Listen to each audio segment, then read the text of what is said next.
Well, it's 5 o'clock somewhere, and that must mean it's time for another Food for Thought Friday.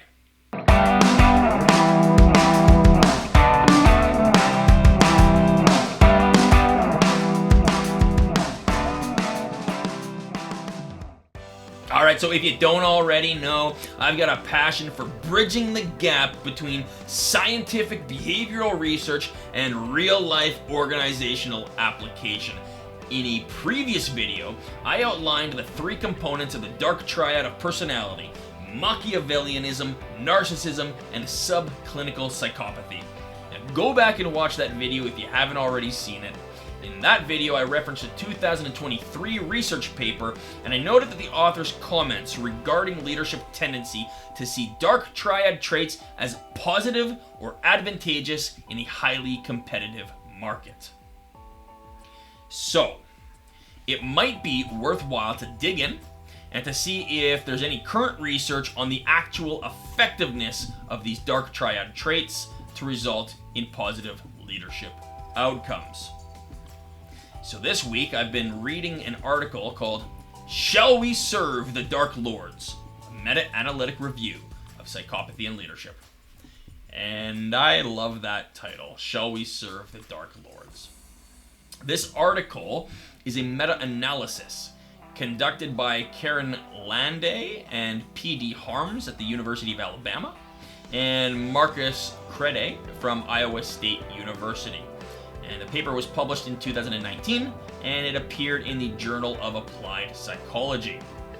As always, I'm going to give you a screenshot somewhere on this screen here of the first page, probably over on that side, and I will link the article in my notes.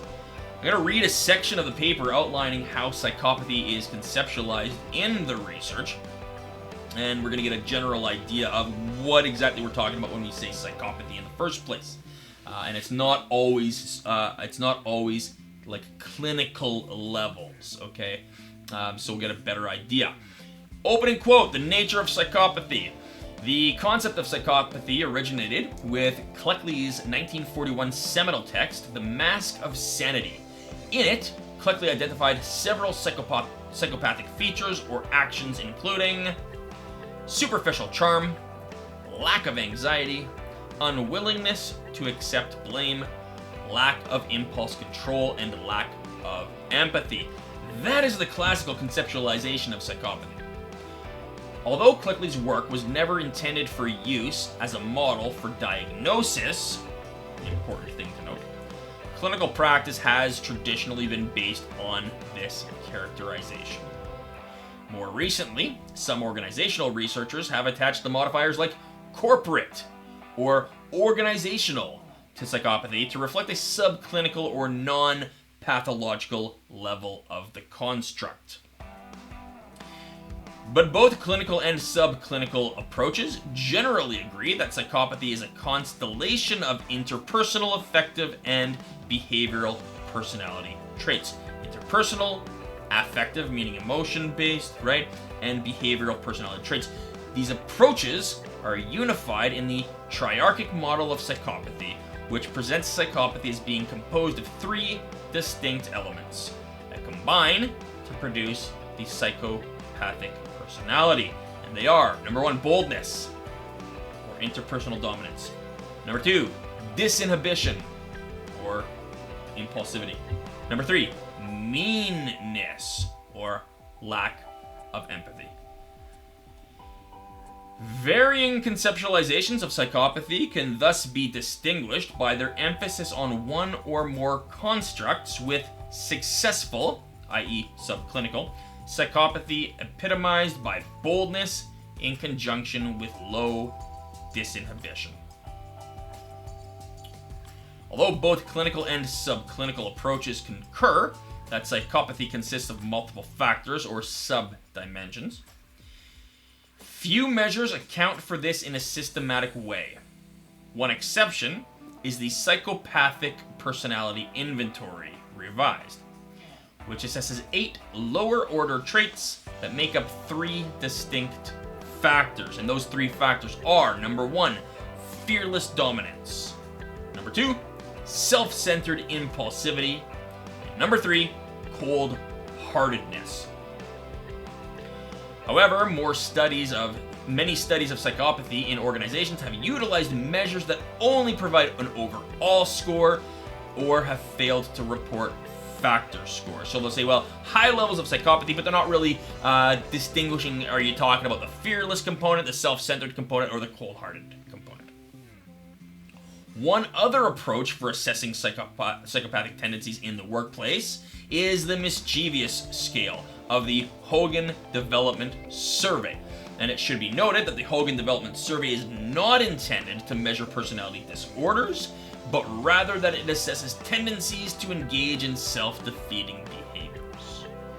The mischievousness scale itself consists of 3 subscales, and they are labeled risky, or dominant goal-seeking behaviors, impulsive, or lack of self-control behaviors, and manipulative, or willingness to deceive and mistreat others behaviors. And these 3 roughly reflect the aspects of the triarchic model of psychopathy, being boldness, disinhibition, and meanness. Individuals with high mischievousness scores are described as impulsive, non-conforming, manipulative, and exploitative, but can appear charming and friendly. Now, because it's well suited for assessing non-clinical populations, this mischievousness scale has been frequently used to study issues related to job performance and leadership. The authors continue and state, evidence of the relationship of psychopathic tendencies with leadership effectiveness is also mixed. For example, there's some indication that managers with psychopathic tendencies may be perceived as more effective leaders. Analysis of US presidents has also suggested a positive link between aspects of psychopathy and political effectiveness. Unsurprisingly, evidence of a negative relationship between psychopathic tendencies and leadership effectiveness is more common. Psychopathic tendencies in managers have been linked to the following negative outcomes: abusive supervision, bullying, low job satisfaction, and higher turnover intentions. So given the preponderance of empirical evidence, we, the authors, hypothesize psychopathic tendencies will be negatively related to leadership effectiveness. And effectiveness was operationalized in this research paper as direct ratings of leader effectiveness or performance from any of the following sources: self-ratings, supervisor ratings, peer ratings, or subordinate ratings. So, this is my own commentary now. In this research, the meta-analysis consisted of 90 different independent samples. And in this research, was leadership effectiveness positively associated with traits of psychopathy? Their hypothesis, the research hypothesis, was that there would be negative association, but was it positively associated? Let's find out.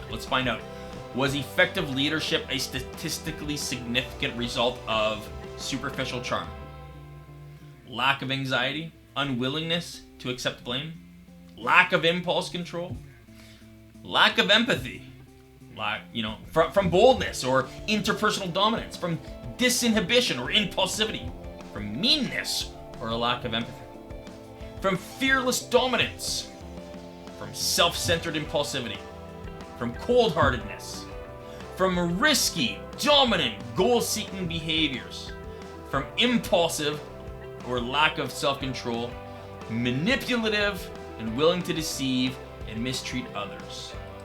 That is the collection outlined by the authors of all of the factors in different clinical and subclinical fields conceptualizing of psychopathy. All of those factors, did they lead in this meta-analysis to better or worse leadership? And it's not surprising that the research literature in totality really is a mixed bag, because there are some good superficial charm, lack of anxiety, unwillingness to accept blame. We might say, well, those are all bad. Lack of impulse control, that's bad. Lack of empathy, well, that's bad. Interpersonal dominance, that might be positive in some contexts. Disinhibition or impulsivity, well, that's bad. Well, what's the flip side to that? Sense of urgency? Right? Meanness or lack of empathy. Fearless dominance, well, that might be good in a negotiation. Self-centered impulsivity, well, that might be bad. Cold-heartedness, well, do you have the protective self-preservation measure to step back from real difficult decisions and say, hey, it's just business? Right? Goal-seeking behavior. Right? Manipulation, deceit, that's probably never good, but you look at this stuff and go, well, gee whiz, can it be positive? Well, let's find out. What does the research say? This article, 2019, said yes. In fact, there was a statistically significant negative relationship. So here we go. I'll read again. Supporting hypothesis 1, the results for psychopathic tendencies and leadership effectiveness showed a weak but statistically significant association. A weak but statistically significant association. It was a negative association, meaning greater levels of psychopathy resulted in lesser levels of leadership effectiveness.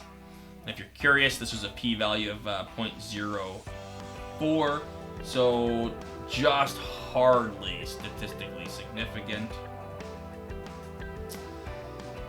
So it seems, according to this study anyways, psychopathic traits may not be as damning as they might be suspected to be.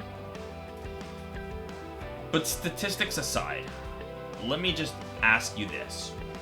Who would you rather work for? An impulsive, abusive bully who lacks empathy?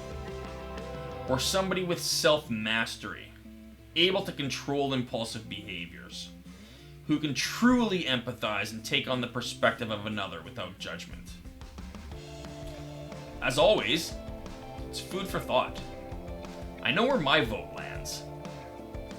Now, to once again reference last week's article by Nilsson and Kazemi, opening quote.